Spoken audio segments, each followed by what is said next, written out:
pagi, selamat siang, Bapak-Bapak, para profesional, dan juga para pimpinan perusahaan. Apa kabarnya semuanya? Baik, puji Tuhan.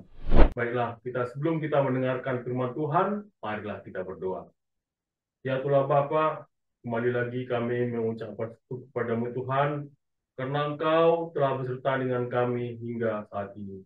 Ya Tuhan Bapa, kami hendak mendengarkan firman-Mu Tuhan, ajari kami Tuhan, supaya kami dapat memahami firman-Mu ini, dan bukalah hati dan pikiran kami Tuhan, supaya kami bisa memahaminya, dan suruhlah Roh Kudus-Mu Tuhan, bersama-sama dengan kami, agar kami dapat menyampaikannya dengan baik, dan juga mendengarnya juga menjadi bisa menerimanya. Terpujilah Engkau di dalam nama Anakmu, Kristus Yesus Tuhan kami. Amin. Nas kita diambil dari Daniel 7 ayat 9 sampai 14. Demikian bunyinya. Sementara aku terus melihat tahta-tahta diletakkan, lalu duduklah yang lanjut usianya. Pakaiannya putih seperti salju, dan rambutnya bersih seperti bulu domba. Tahtanya dari nyala api, dengan roda-rodanya dari api yang berkobar-kobar. Suatu sungai api timbul dan mengalir dari hadapannya. Beribu-ribu melayani dia, dan berlaksa-laksa berdiri di hadapannya. Lalu duduklah majelis pengadilan, dan dibukalah kitab-kitab. Aku terus melihatnya karena perkataan sombong yang diucapkan tanduk itu. Aku terus melihatnya sampai binatang itu dibunuh, tubuhnya dihancurkan dan dilemparkan ke dalam api yang membakar. Juga kekuasaan binatang-binatang yang lain dicabut, dan lama hidup mereka ditetapkan sampai waktu tertentu.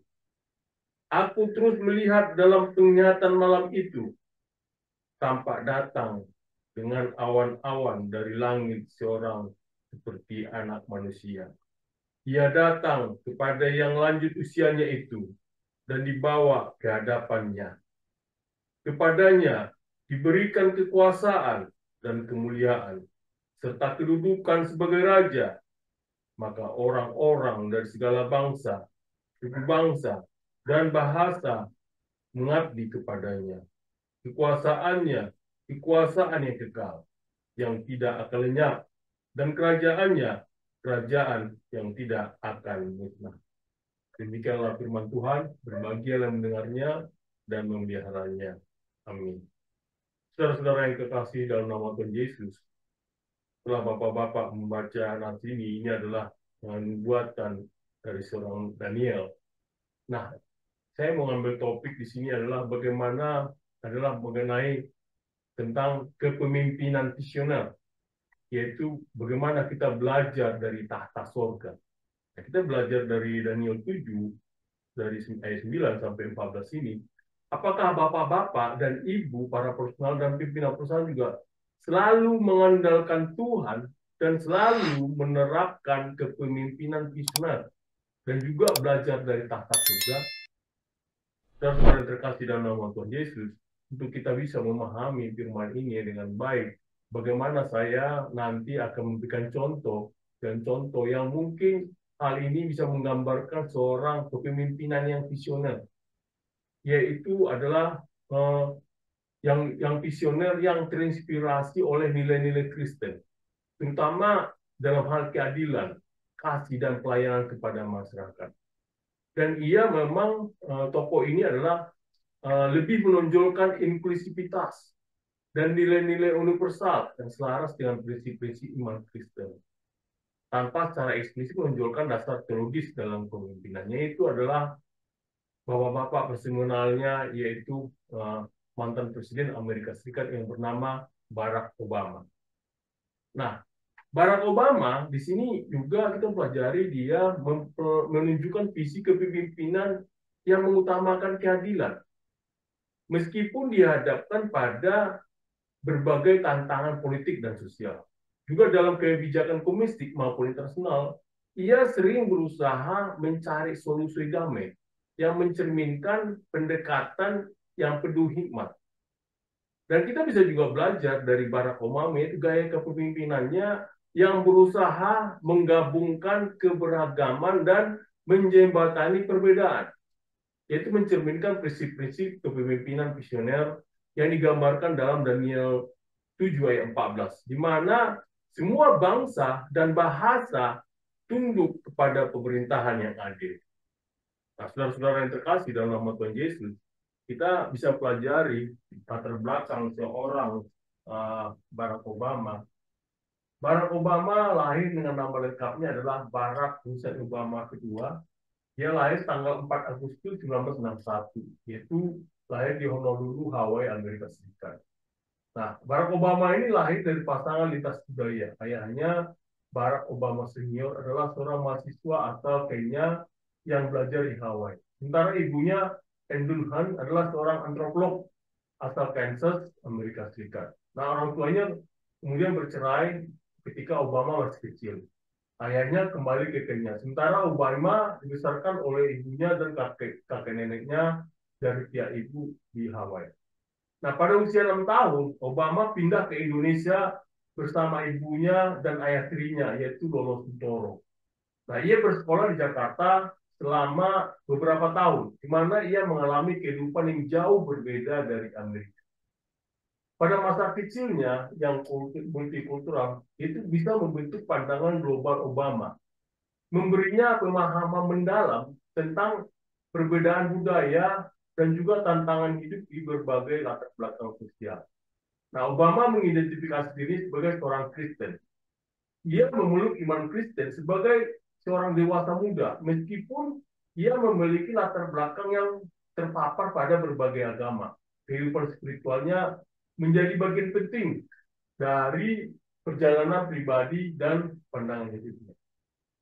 Nah, Obama juga dikenal sebagai pemimpin yang sangat terdidik, dan perjalanan pendidikannya menunjukkan dedikasinya terhadap ilmu pengetahuan dan hukum. Nah, Obama mulai pendidikannya di Occidental College di Los Angeles, tempat ia mulai terlibat dalam aktivisme sosial. Nah, kemudian Obama pindah ke Columbia University New York, di mana ia menyelesaikan gelar sarjana dalam ilmu politik dengan fokus pada hubungan internasional. Nah, di New York, ia mulai banyak membaca tentang politik, kebijakan publik, dan peran pemerintah dalam memperbaiki kehidupan masyarakat. Lalu pada berikutnya, Obama diterima di Harvard Law School, di mana dia menjadi presiden kulit hitam pertama dari Harvard Law Review, salah satu posisi mahasiswa yang paling bergengsi di bidang hukum. Nah, pengalamannya di Harvard memperkuat reputasinya sebagai seorang intelektual dengan potensi besar di bidang hukum dan politik. Nah, setelah menyelesaikan studi di Columbia, Obama pindah ke Chicago dan bekerja sebagai organizer komunitas. Ia membantu masyarakat miskin di kawasan Southside Chicago menangani isu-isu perumahan, pelatihan kerja, dan keadilan sosial. Nah, pengalaman ini memperkenalkan Obama pada realitas sosial masyarakat bawah dan membentuk pandangannya tentang pentingnya keadilan sosial dan pelayanan publik. Setelah menyelesaikan studi di Harvard, Obama pergi ke Chicago untuk bekerja di firma hukum yang berfokus pada hak-hak sipil dan keadilan sosial. Nah, Obama juga mengajar hukum konstitusi di Universitas Chicago selama beberapa tahun.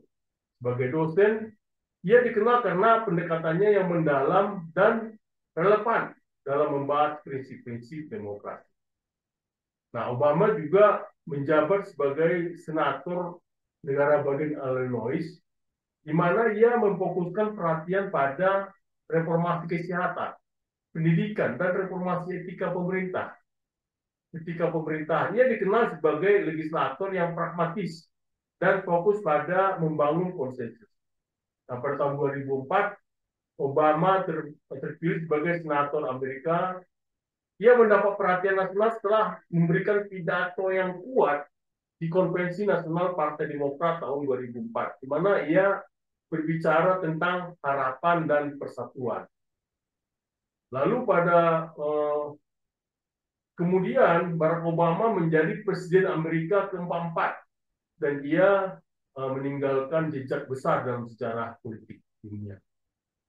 Dan juga pada saat itu Obama menjadi presiden kulit pertama Amerika Serikat. Itu sebuah pencapaian monumental yang menandai kemajuan isu rasial di Amerika Serikat.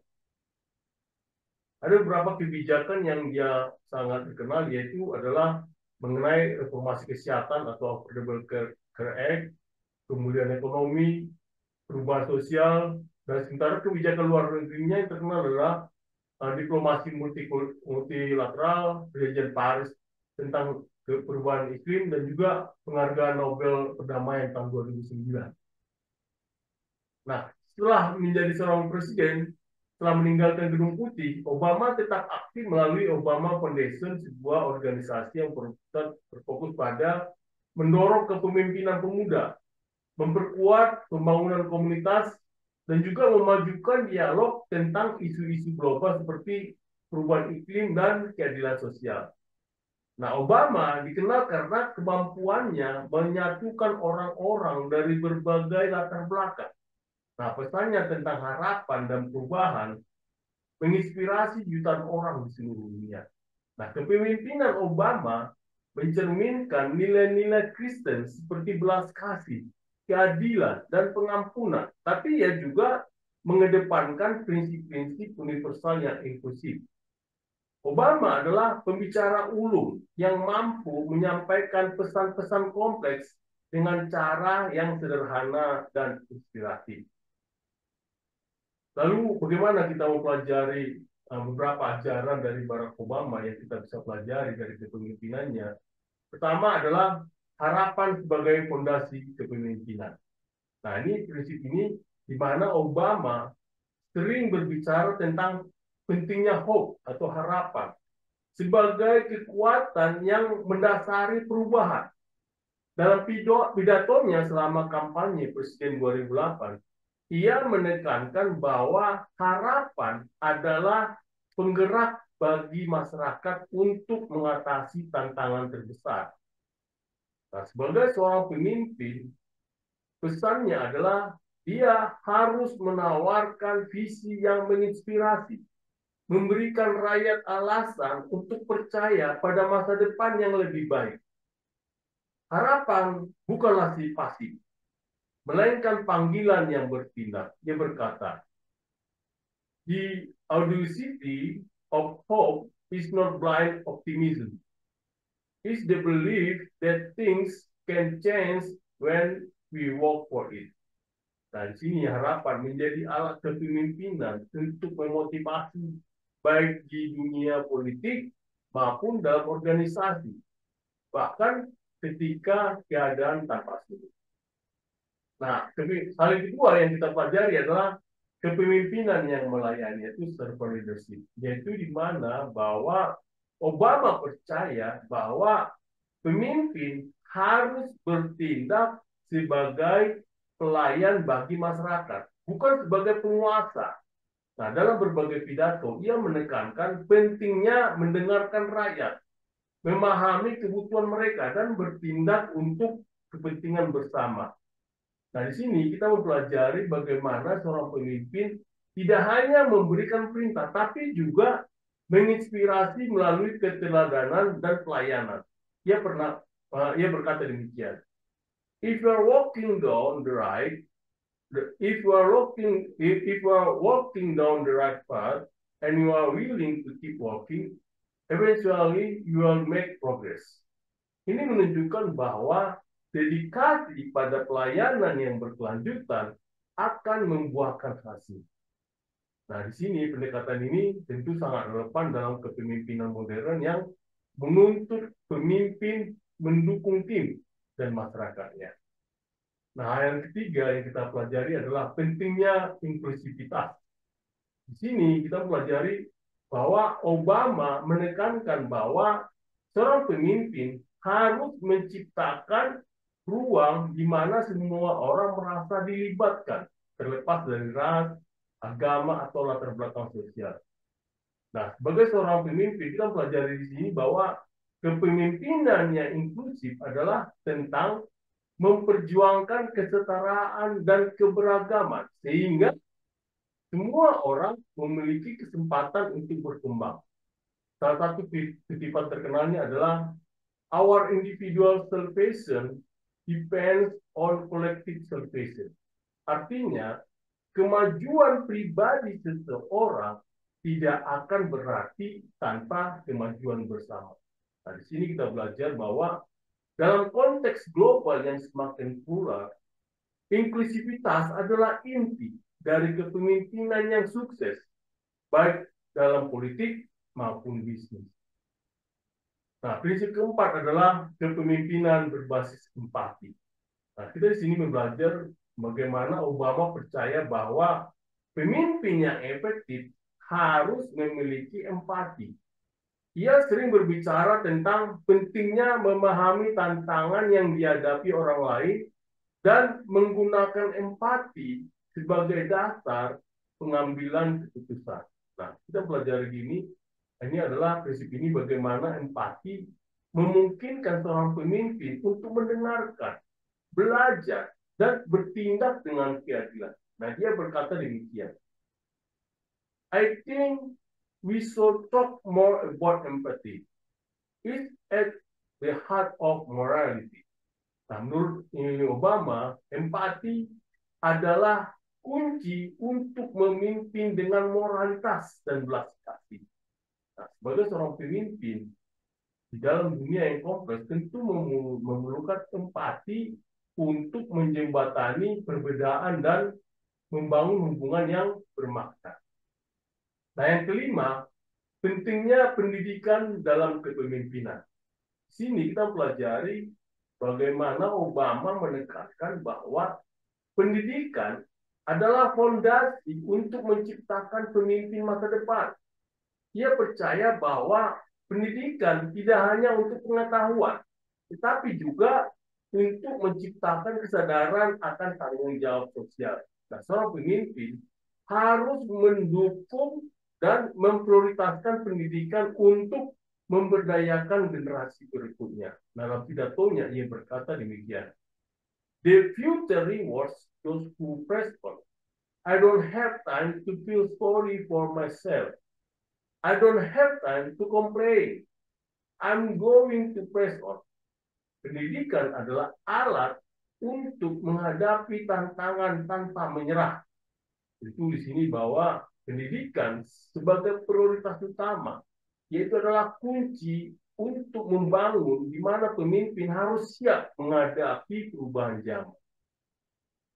Nah, prinsip 6 yang kita pelajari dari Barack Obama adalah kepemimpinan yang membangun konsensus. Nah, di sini kita pelajari bagaimana Obama adalah pendukung kuat pendekatan kolaboratif dalam kepemimpinan.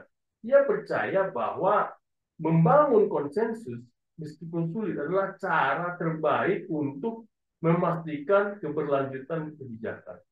Nah, di sini kita pelajari bagaimana seorang pemimpin harus mendengarkan semua pihak, mencari kesamaan, dan bekerja menuju solusi yang dapat diterima oleh semua orang.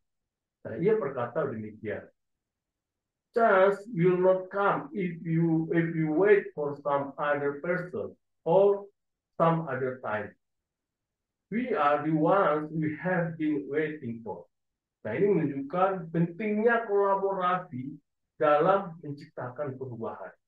Nah, tentu di dalam organisasi atau pemerintahan, kemampuan membangun konsensus sangat penting untuk menghasilkan keputusan yang berkelanjutan. Nah, prinsip ketujuh yang kita pelajari adalah tanggung jawab global.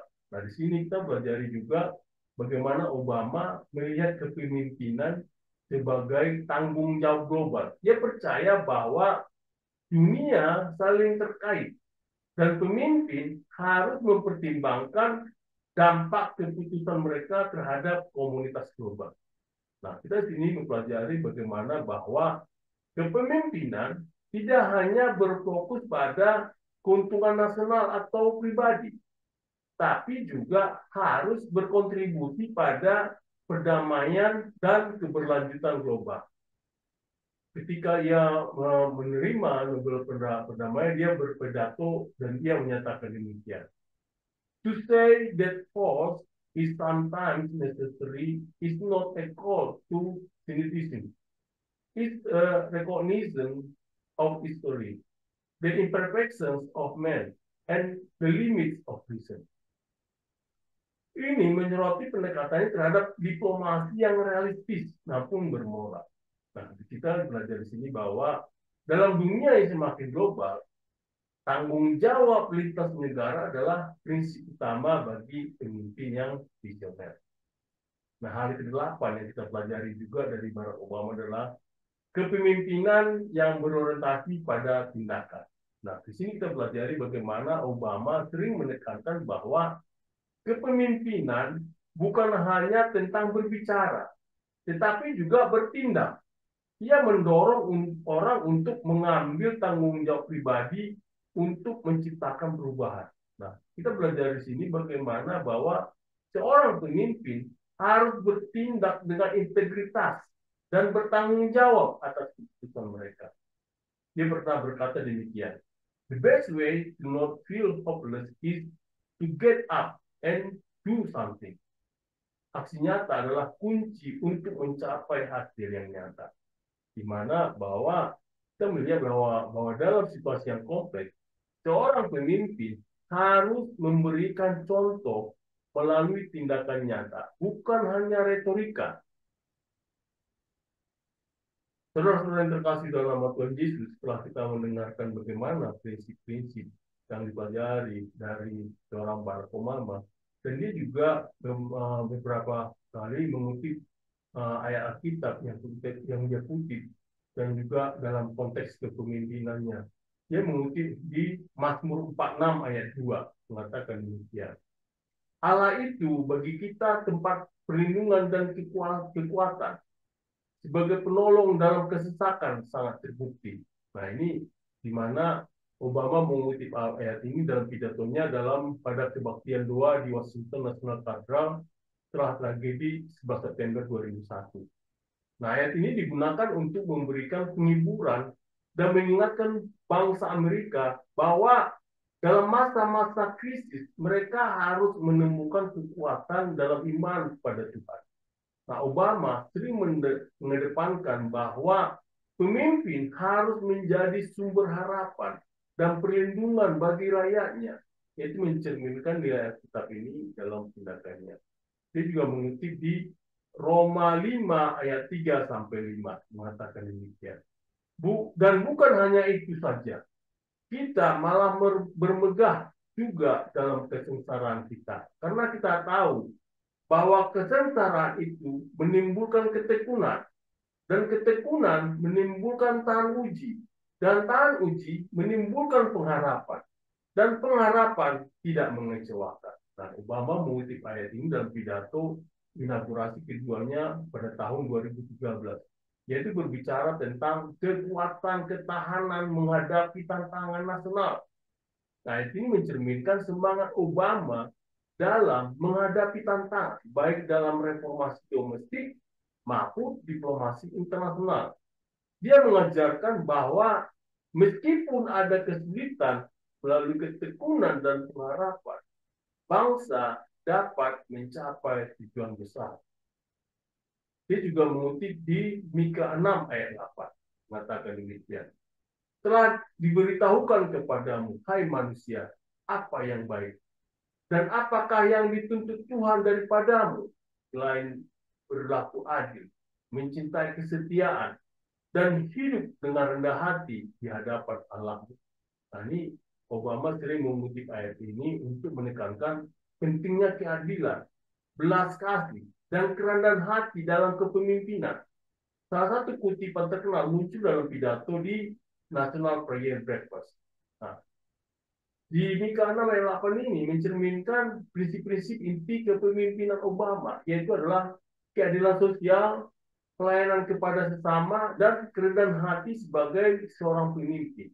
Nah, ayat ini sering menjadi kerangka moral dalam pendekatannya terhadap isu-isu seperti reformasi kesehatan, kesetaraan, dan diplomasi. Nah, dia juga mengutip di Yesaya 40 ayat 31, mengatakan demikian. Tetapi orang-orang yang menanti-nantikan Tuhan mendapat kekuatan baru. Mereka seumpama Raja Wali yang naik terbang dengan kekuatan sayapnya. Mereka berlari dan tidak menjadi lesu. Mereka berjalan dan tidak menjadi lelah. Nah, ini Obama mengutip ayat ini dalam pidato-pidato motivasionalnya, terutama saat berbicara tentang ketahanan dan kekuatan untuk terus maju di tengah tantangan. Nah, ayat ini menjadi simbol harapan dan ketahanan, yaitu dua prinsip yang sangat ditekankan Obama dalam kepemimpinannya. Nah, dalam konteks reformasi yang sulit, seperti perawatan kesehatan dan krisis ekonomi, ayat ini menjadi pengingat bahwa kekuatan dapat diperoleh melalui iman dan harapan. Dia juga mengutip di Amsal 3 ayat 5-6 mengatakan demikian. Percayalah kepada Tuhan dengan segenap hatimu dan janganlah bersandar kepada pengertianmu sendiri. Akuilah Dia dalam segala lakumu, maka Ia akan meluruskan jalanmu. Nah, Obama mengutip ini dalam berbagai kesempatan, terutama saat berbicara tentang pentingnya memimpin dengan hikmat dan keyakinan kepada kita. Nah, ayat ini juga mencerminkan pandangan Obama bahwa seorang pemimpin tidak hanya bergantung pada kemampuan dirinya sendiri, tapi juga harus bersandar pada nilai-nilai iman dan moralitas. Nah, Obama menggunakan ini untuk mengingatkan bahwa keputusan kepemimpinan seringkali harus diambil dengan kerendahan hati dan keyakinan pada sesuatu yang lebih besar dari diri sendiri. Dia juga mengutip di 2 Timotius 1 ayat 7, katakan demikian. Sebab Allah memberikan kepada kita bukan roh ketakutan, melainkan roh yang membangkitkan kekuatan, kasih, dan ketertiban. Nah, Obama mengutip ayat ini untuk menginspirasi rakyat Amerika agar tidak takut dalam menghadapi tantangan global seperti terorisme dan juga perubahan ekonomi. Nah, ayat ini juga digunakan untuk mengajarkan bahwa keberanian, kasih, dan pengendalian diri adalah kualitas, yaitu kualitas penting sebagai seorang pemimpin. Nah, dalam pidatonya, Obama mengingatkan bahwa kepemimpinan sejati membutuhkan keberanian untuk membuat keputusan sulit yang didasarkan pada cinta dan tanggung jawab. Dia juga mengutip di Lukas 12 ayat 48. Katakan demikian. Setiap orang yang kepadanya banyak diberi, daripadanya akan banyak dituntut. Dan kepada siapa yang banyak dipercayakan, daripadanya akan lebih banyak lagi dituntut. Nah, ini Obama sering mengutip ayat ini dalam konteks tanggung jawab moral yang besar, yang melekat pada kekuasaan dan kepemimpinan. Nah, ayat ini juga menjadi pengingat bahwa posisi kepemimpinan membawa tanggung jawab besar untuk melayani masyarakat dengan keadilan dan integritas. Nah, Obama juga menggunakan ayat ini untuk menegaskan pentingnya transparansi, akuntabilitas, dan pengabdian dalam kepemimpinan.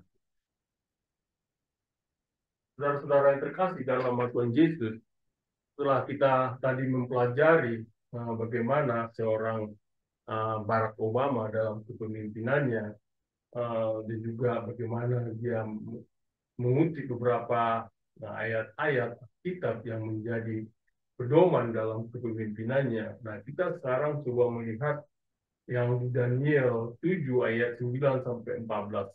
Nah, Daniel 7 ayat 9-14 ini adalah bagian sentral dalam kitab Daniel yang memiliki signifikasi teologis, juga kompleksitas sastra, dan juga relevansi historis.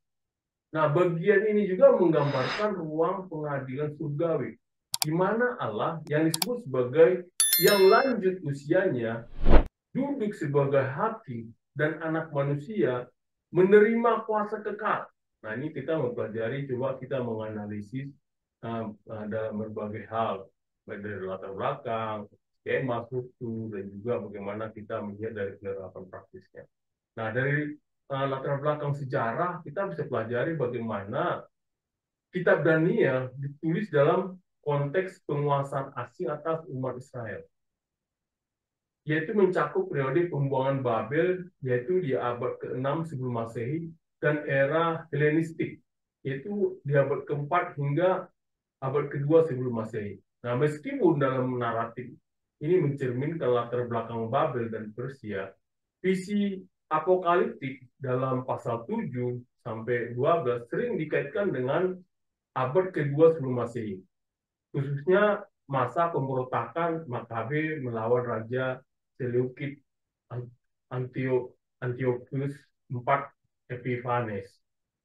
Nah, Antiochus IV menodai Bait Allah, melarang praktik Yahudi, dan memastikan budaya Helenistik. Periode penganiayaan ini memengaruhi literatur apokaliptik Yahudi dan bertujuan untuk meyakinkan umat beriman tentang keadilan dan pembalasan ilahi.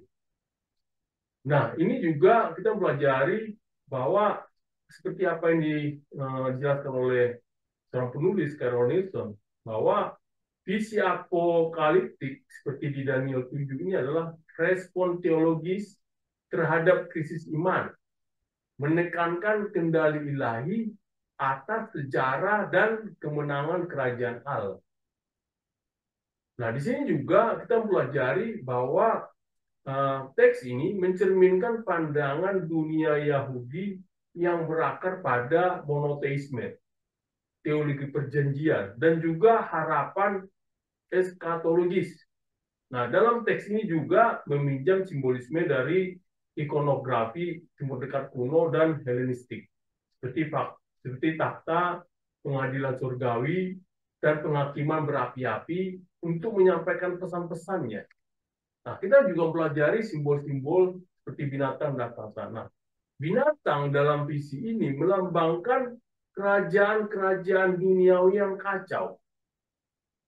Dan takhta dan pengadilan surgawi melambangkan keteraturan dan keadilan Allah yang bertolak belakang dengan ketidakstabilan dan kekejaman kerajaan duniawi. Nah, penekanan genre apokaliptik pada pertempuran kosmik dan pembebasan eskatologis juga mencerminkan pengaruh pemikiran Helenistik dan Persia. Dan tentu kita bisa pelajari bahwa visi ini terjadi di alam surgawi, menekankan transendensi otoritas Allah atas dunia. Nah, latar kosmik ini mengebingkai penghakiman atas kerajaan duniawi sebagai bagian dari rencana ilahi, yaitu menegaskan kedaulatan Allah yang mutlak.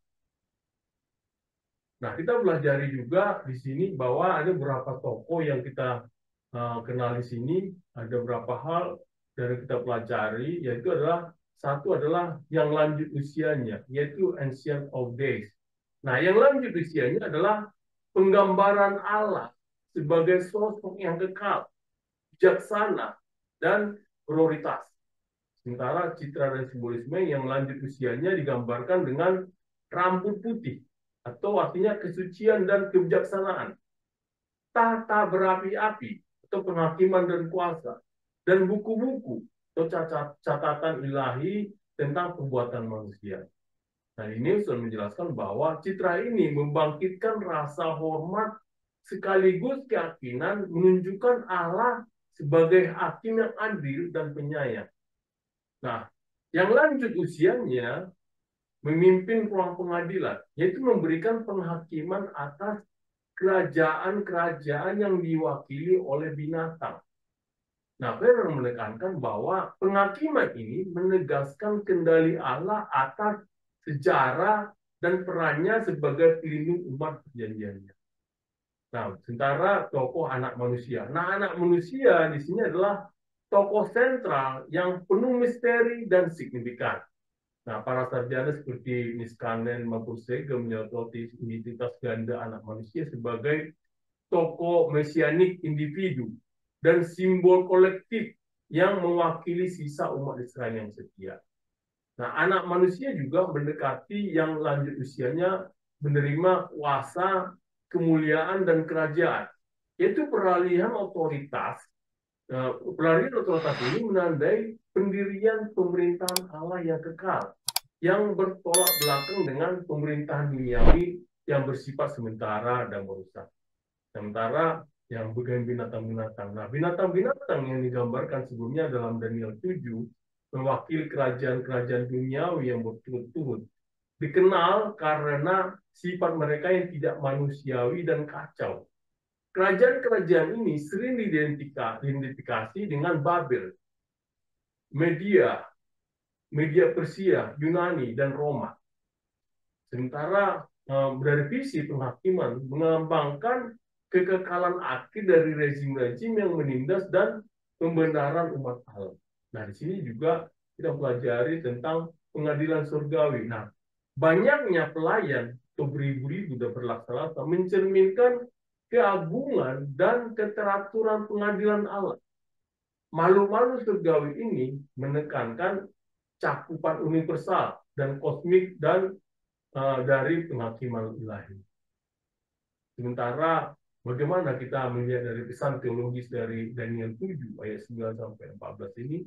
Nah, di Daniel 7 ayat 9 sampai 14 ini menekankan kendali mutlak Allah atas sejarah. Nah, yang lanjut usianya memimpin di tengah kekacauan duniawi, membawa keteraturan dan keadilan. Nah, pembukaan buku-buku mencerminkan perhitungan ilahi yang teliti. Nah, menurut menekankan bahwa ini menunjukkan semua tindakan, baik oleh individu maupun bangsa, yang akan diperhitungkan oleh Allah. Dari sini juga kita pelajari bagaimana bahwa visi ini meyakinkan umat beriman bahwa penderitaan duniawi bersifat sementara, dan bahwa kerajaan kekal Allah akan menang. Nah, di sini juga kita pelajari bahwa bagi komunitas Yahudi yang hidup di bawah penindasan, kemenangan anak manusia melambangkan pemulihan hubungan perjanjian mereka dengan Allah.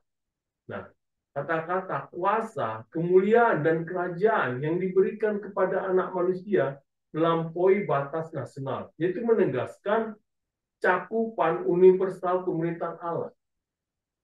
Nah, di sini juga kita pelajari bahwa bagian ini menegaskan bahwa mereka yang tetap setia kepada Allah pada akhirnya akan dibenarkan. Kemenangan anak manusia mewakili kemenangan kolektif umat Allah. Nah, menurut dalam teologi Kristen, anak manusia sering diidentifikasi dengan Yesus Kristus.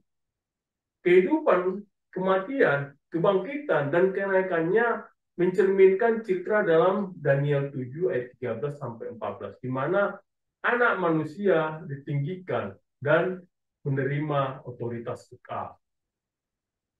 Nah, kalau kita lihat dari struktur pasal 7 ini, kita pelajari bahwa di Daniel 7 ayat 1 sampai 8 yaitu mengenai visi 4 binatang, yaitu melambangkan sifat kerajaan duniawi yang kacau dan menindas. Nah, sementara di Daniel 7 ayat 9 sampai 10 yaitu adalah ruang pengadilan ilahi, yaitu menggambarkan penghakiman Allah atas kerajaan-kerajaan ini. Nah, di Daniel 7 ayat 13 sampai 14 itu adalah kenaikan anak manusia, yaitu menandai pendirian pemerintahan kekal Allah. Dan Daniel 7 ayat 15 sampai 28 itu mengenai penjelasan visi, yaitu menjelaskan makna simbolis visi dan meyakinkan umat akan pemenuhannya. Nah, di Daniel 7 ayat 9 sampai 14 ini yaitu adalah dalam hal ini menceritakan tentang teks-teks eskatologis. Nah, visi ini memaparkan motif kerajaan dan penghakiman ilahi dari Mazmur 2, juga di Mazmur 110 dan juga Yesekiel 1. Sementara bahasa anak manusia menjadi pusat dalam pengajaran Yesus, terutama terkait perannya dalam penghakiman terakhir, yaitu kita bisa baca di Matius 24 ayat 30 dan juga di Yohanes 5 ayat 27. Wahyu 1 ayat 13 sampai 18 juga mencerminkan citra yang lanjut usianya dan anak manusia. Saudara-saudara yang terkasih dalam nama Tuhan Yesus, tentu setelah kita pelajari ini, kita bisa tahu bagaimana relevansinya dengan kita sebagai manusia yang terhadap dalam perjuangan kita sebagai perjuangan yang kontemporer. Dan ini juga diajarkan bagaimana kita dapat memahami tentang keadilan, harapan, dan ketekunan. Yaitu bagaimana bahwa kita bisa membangun visi ini sebagai panggilan untuk mempercayai rencana Allah di tengah penderitaan. Nah, di dalam konteks Kristen, kita juga menekankan tentang bahwa anak manusia yang ditulis dalam Daniel ini adalah dalam Yesus Kristus, yaitu menyoroti kesinambungan antara visi Daniel dan perjanjian baru. Dan ini tentu menuntun kita bahwa kita percaya kepada kedaulatan dan keadilan. Saudara-saudara terkasih dalam nama Tuhan Yesus, kita bisa melihat bahwa hal ini kita mempelajari bahwa ada beberapa hal yang kita pelajari di sini, yaitu tentang kedaulatan Allah, yaitu tentang bagaimana kita menyoroti yang lanjut usianya sebagai hakim dan penguasa sejarah, dan juga mengenai keadilan ilahi, yaitu tegaskan kepastian penghakiman Allah terhadap kekuatan yang menindas. Di sini juga kita pelajari harapan dan pembenaran, yaitu kita sebagai umat akan yakin akan pembenaran mereka dalam kerajaan kekal Allah. Dan juga di sini bagaimana sebagai anak manusia, yaitu menjelajahi implikasi kristologis yang menghubungkan anak manusia dengan Yesus Kristus. Dan di sini juga terpelajari bahwa kita sekarang dengan adalah di dalam bagaimana sifat sementara kerajaan duniawi dengan pemerintahan kekal. Nah, saudara-saudara yang terkasih dalam nama Tuhan Yesus, coba kita mendalami ayat per ayat di dalam kisah yang ditulis oleh Daniel 7 ayat 9 sampai 14. Kita bisa membaca dari ayat 9 mengatakan, sementara aku terus melihat tata-tata diletakkan, lalu duduklah yang lanjut usianya. Pakaiannya putih seperti salju dan rambutnya bersih seperti bulu domba. Tatanya yang dari nyala api dengan rodanya dari api yang berkobar-kobar. Saudara-saudara yang terkasih dalam Tuhan Yesus, ini adalah penempatan tata-tata melambangkan pendirian ruang pengadilan surgawi di mana keadilan ditegakkan. Nah, menurut Carl Nelson dalam bukunya Daniel A Commentary, menjelaskan bahwa tata-tata ini mencerminkan gambaran konsili surgawi, motif yang umum dalam literatur Yahudi dan Timur Tengah. Ini menekankan kedaulatan Allah dan proses penghakiman yang terencana. Nah, sebutan yang menyoroti keberadaan Allah yang kekal dan otoritasnya atas waktu dan sejarah. Nah, menurut Donald Gowan dalam bukunya Abingdon Old Testament Commentaries Daniel, menjelaskan bahwa deskripsi ini bertujuan untuk memperlihatkan perbedaan antara kekuasaan manusia yang sementara dan pemerintahan Allah yang abadi. Nah, kita melihat bahwa pakaian putih dan rambut seperti bulu domba, yaitu melambangkan kesucian, kekudusan, dan kebijaksanaan. Api yang sering melambangkan penghakiman dan kuasa ilahi dalam literatur apokaliptik menggambarkan aspek penyucian dan penghancuran keadilan Allah. Nah, tata berapi dan roda-rodanya mengingatkan pada visi Hesekiel tentang kereta Allah. Yaitu kita baca di Hesekiel 1 yang menunjukkan kehadiran Allah yang aktif di seluruh alam semesta. Nah, bagaimana kita melihat ini sebagai dalam kepemimpinan, bahwa di sini kita pelajari bagaimana bahwa penempatan tata-tata melambangkan struktur pemerintahan yang terorganisasi, menekankan pentingnya pemimpin menciptakan keteraturan dan kejelasan. Nah, yang lanjut usianya adalah simbol kebijaksanaan dan kemurnian yang kekal. yang mencerminkan pentingnya pengambilan keputusan berdasarkan integritas. Dan juga kita pelajari di sini bahwa seorang pemimpin harus mengutamakan integritas, mencerminkan kesucian dan kebijaksanaan yang lanjut usianya. Kepemimpinan yang etis membangun kepercayaan dan menciptakan budaya organisasi yang kuat. Nah, Bapak-bapak sebagai seorang pemimpin perusahaan harus menjadi teladan perilaku etis, memastikan bahwa tindakan Bapak dan Ibu selaras dengan nilai-nilai organisasi. Nah, menurut Greenleaf dalam Servant Leadership menekankan bahwa keputusan etis seorang pemimpin adalah fondasi kesuksesan jangka panjang. Nah, kalau di ayat 10 katakan demikian. Suatu sungai api timbul dan mengalir dari hadapannya. Beribu-ribu melayani dia dan berlaksa-laksa berdiri di hadapannya. Lalu duduklah majelis pengadilan dan dibukalah kitab-kitab. Nah, ini kita pelajari bahwa Benjamin Glad dalam bukunya Revealing the Mysterion mencatat bahwa api yang mengalir dari Allah adalah gambaran kekuatan ilahi, melambangkan pemurnian bagi orang benar dan penghancuran bagi yang jahat.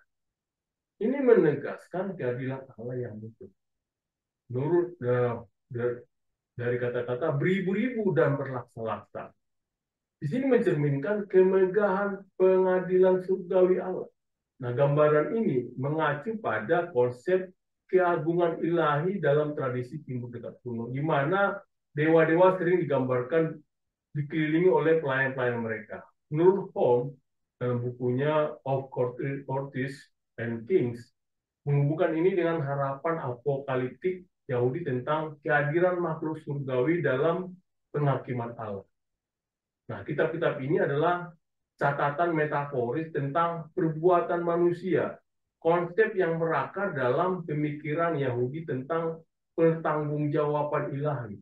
Nah, menurut Paul Liskanen dalam bukunya The Human and the Divine in History menunjukkan bahwa pembukaan kitab-kitab ini menekankan sifat penghakiman Allah yang teliti dan menyeluruh. Nah, bagaimana kita melihat dari sisi kepemimpinan, kita bisa mempelajari di sini bahwa arti dari sungai api yaitu melambangkan penyucian dan keadilan, menyoroti pentingnya menjaga akuntabilitas dalam organisasi. Juga pembukaan kitab-kitab menunjukkan transparansi dengan setiap tindakan harus dievaluasi. Nah, sebagai seorang pemimpin, Bapak dan Ibu harus menerima sistem akuntabilitas untuk memastikan tim dan organisasi beroperasi secara transparan. Nah, Bapak-bapak sebagai seorang pemimpin perusahaan maupun seorang profesional harus menerapkan tinjauan kinerja, audit keuangan, dan saluran komunikasi terbuka. Nah, seorang pemimpin Bapak dan Ibu harus menjadi teladan akuntabilitas dengan bersikap transparan tentang keputusan Bapak dan Ibu dan belajar dari kesalahan. Nah, kalau kita baca di ayat 11. Aku terus melihatnya karena perkataan sombong yang diucapkan tanduk itu. Aku terus melihatnya sampai binatang itu dibunuh. Tubuhnya dihancurkan dan dilemparkan ke dalam api yang membakar. Nah, ini adalah misal tentang tanduk, yaitu melambangkan penguasa yang sombong dan menindas.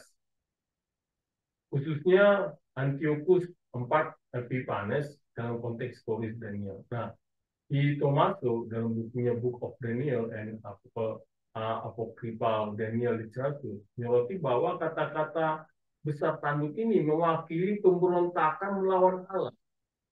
Motif yang sering muncul dalam literatur apokaliptik. Nah, binatang di sini adalah mewakili kerajaan duniawi, dibunuh dan dihancurkan oleh api, melambangkan kepastian penghakiman Allah yang final. Nah, menurut Carol Nelson, mengintegrasikan ini sebagai momen klimaks di mana kesombongan manusia dihancurkan oleh kuasa Allah. Nah, bagaimana kita melihat dari sisi kemungkinan bahwa uh, tanduk yang sombong melambangkan arogansi dan kepemimpinan yang menindas, yang akhirnya membawa kehancurannya sendiri. Nah, seorang pemimpin harus menghadapi perilaku beracun dalam organisasi. Kehancuran binatang menunjukkan konsekuensi dari kekuasaan yang tidak terkendali dan campur. Dan juga kita pelajari bahwa seorang pemimpin yang efektif mengambil tindakan tegas terhadap praktik tidak etis dan elemen beracun, menciptakan lingkungan kerja yang sehat. Nah, Bapak-bapak sebagai seorang pemimpin perusahaan maupun seorang profesional, Bapak dan Ibu harus menciptakan mekanisme untuk mengidentifikasi dan mengatasi perilaku beracun, termasuk sesi umpan balik reguler, kebijaksanaan pelaporan masalah, dan juga program pelatihan untuk mempromosikan budaya positif. Nah, kalau kita baca di ayat 12, juga kekuasaan binatang-binatang yang lain dicabut, dan lama hidup mereka ditetapkan sampai waktu tertentu. Nah, ini mengartikan bahwa binatang-binatang lain kehilangan kekuasaan mereka, tetapi diizinkan hidup sementara. Menurut Segal dalam bukunya Dreams, Riddle, and Visions, ini mencerminkan bahwa gagasan bahwa kerajaan duniawi hanya diizinkan eksis dalam batas-batas yang ditentukan Allah, menegaskan kendalinya atas sejarah. Nah, ungkapan ini juga menekankan kefanaan kekuasaan manusia. Menurut Farrell dan teman-temannya dalam buku yang berjudul The Biblical Book of Daniel, melihat ini sebagai simbol kesabaran ilahi dan pengungkapan bertahap dari rencana Allah yang agung. Nah, bagaimana kita melihat dari segi kemungkinan bahwa kehidupan binatang yang diperpanjang menunjukkan bahwa tidak ada kekuasaan yang permanen, menekankan pentingnya kerendahan hati dan fokus pada warisan. Nah, seorang pemimpin harus memahami bahwa kekuasaan Bapak dan Ibu diberikan untuk tujuan dan waktu tertentu. Nah, oleh karena itu Bapak dan Ibu harus mengakui sifat sementara dari peran kepemimpinan, mendorong pemimpin untuk fokus pada menciptakan sistem yang berkelanjutan daripada mencari kemuliaan pribadi. Nah, Bapak-bapak sebagai seorang pemimpin perusahaan maupun sebagai seorang profesional, Bapak dan Ibu harus memprioritaskan pembangunan warisan, berinvestasi dalam inisiatif yang menguntungkan generasi mendatang dan komunitas yang lebih luas. Nah, kita membaca di ayat 13. Aku terus melihat dalam penglihatan malam itu, tampak datang dengan awan-awan dari langit seorang seperti anak manusia. Ia datang kepada yang lanjut usianya itu dan dibawa ke hadapannya. Nah, ini adalah figur anak manusia, yaitu memicu perdebatan luas dalam kajian akademis. Nah, secara tradisional, ia melambangkan sosok mesianik sekaligus simbol kolektif untuk sisa umat Israel yang setia. Nah, dalam teologi Kristen, ayat ini dianggap sebagai nubuat tentang Yesus Kristus yang menyebut dirinya anak manusia, yaitu di Matius 26 ayat 44. Nah, naik di atas awan adalah atribut ilahi dalam tradisi Timur Dekat kuno. Sering dikaitkan dengan Baal dan Wahye. Gambaran ini meninggikan anak manusia ke status yang melampaui manusia, menandakan otoritas ilahi. Dan ini juga mengenai kehadiran anak manusia di hadapan Allah, menandakan perpindahan otoritas ilahi, menekankan peralihan dari pemerintahan manusia ke kedaulatan ilahi. Nah, kalau kita lihat dari sisi kepemimpinan, anak manusia digambarkan sebagai sosok rendah hati dan penuh tujuan yang memimpin dengan kesadaran akan panggilan yang lebih tinggi. Nah, awan-awan dari langit menandakan transendensi dan misi yang lebih besar, yaitu mendorong pemimpin untuk memimpin dengan visi yang jelas. Nah, sebagai seorang pemimpin, Bapak dan Ibu harus merumuskan visi yang menginspirasi dan menyatukan tim Bapak dan Ibu. Nah, visi ini harus selaras dengan tujuan etis dan keberlanjutan.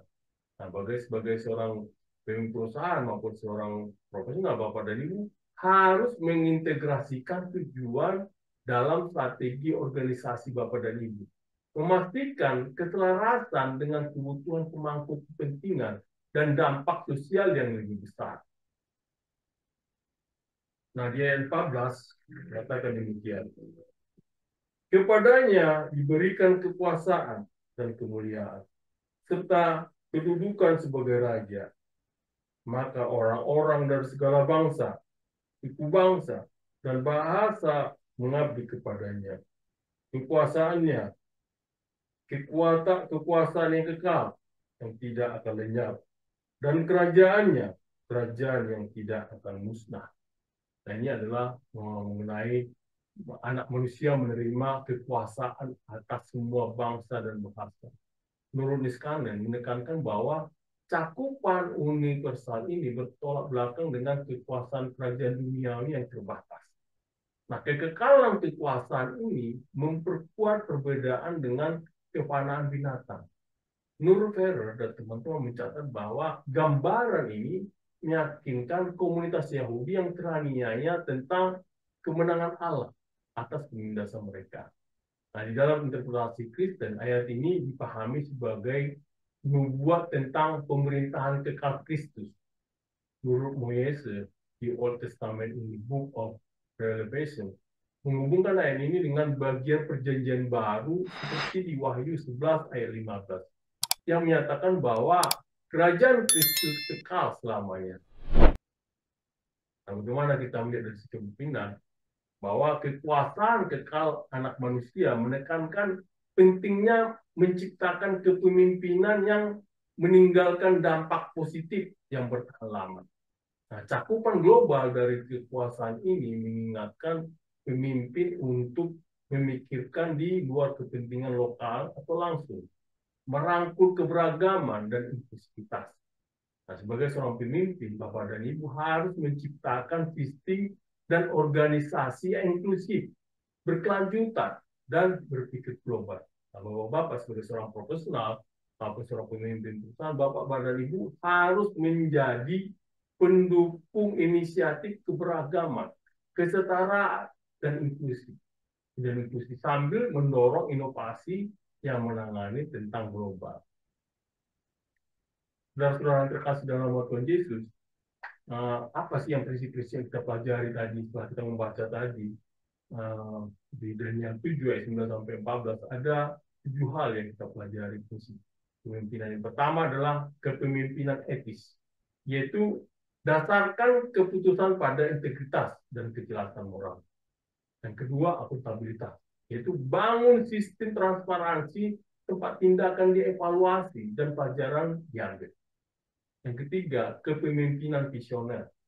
Bapak dan Ibu kembangkan dan komunikasikan visi yang jelas, yang selaras dengan tujuan jangka panjang. Dan yang keempat adalah tindakan berani, yaitu atasi toksisitas dan perilaku tidak etis yang tegas. Yang kelima adalah kerendahan hati. Sadari sifat sementara dari peran kepemimpinan dan prioritaskan pelayanan kepada orang lain. Prinsip keenam adalah warisan dan dampak. Fokus pada kontribusi yang bertahan lama, inklusif, dan berkelanjutan. Yang ketujuh, berpikir global. Rangkul keberagaman dan pertimbangkan implikasi global. Daniel 7 ayat 9-14 ini menyediakan model kepemimpinan yang kekal, berdasarkan etika, akuntabilitas, dan visi. Nah, Bapak-Bapak sebagai CEO dan juga pemimpin modern, nah bagian ini menginspirasi Bapak-Bapak dan Ibu untuk mengadopsi pendekatan yang berorientasi pada pelayanan memprioritaskan transparansi, dan membangun organisasi dengan dampak positif yang berkelanjutan. Dengan mengintegrasikan prinsip-prinsip ini ke dalam filosofi kepemimpinan Bapak dan Ibu. Nah, seorang pemimpin juga dapat mendorong pertumbuhan, menginspirasi kepercayaan, dan berkontribusi pada warisan yang bermakna. Stay profesional. Amin. Marilah kita berdoa. Tuhan Allah Bapa, kami telah mendengarkan firman-Mu Tuhan. Ajari kami supaya kami dapat memahami isi firman-Mu Tuhan, dan kami dapat melaksanakannya dalam kehidupan kami sehari-hari sebagai seorang profesional maupun seorang pemimpin Tuhan ya Tuhan. Ya Tuhan Bapa, terpujilah nama-Mu, dalam nama Anak-Mu, Kristus Yesus Tuhan kami. Amin.